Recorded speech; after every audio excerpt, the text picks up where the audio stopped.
Барлықтарыңызға сәлем. Бүгін 14 ақпан күніне болжам. Ғашықтар күні құтты болсын. Барлықтарыңызға бақыт тілеймін. Бүгін шаш қидыртуға онша емес. Энергияңыз шаршап қалуыңыз мүмкін. Западқа қарай жол жүру онша емес. Қалған секторға болады, қалған бөліктерге. Дерево иін, металл иін белгісі ақша шығаратын күндеріңіз. Слабый карта болса сіздерге қайта ақша келеді. Ақша шығарғанда коммуналка, кредит, осындайларыңызды үйге тамаққа шығарсаңыздар болады.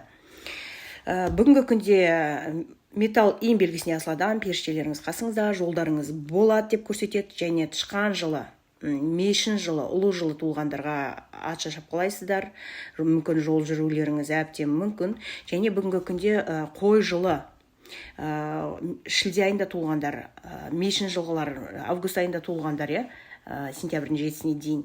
Сіздерге шамалы стресс күн, жолда байлаңыздар машинаны, бірақ бүгін стресс болып, қатты шаршап, сондай нерв болғанмен, артынан күннің соңында ма ақша келеді деп көрсетеді. Қоян жылы туылғандарға, қоян айында, март айында, апрельдің 4-іне дейін туылғандар, бүгін небесный доктор кепті, дәрігерге көрініңіздер, БАД ішіңіз, ем алыңыз, ағзаңызға жақсы әсерін береді.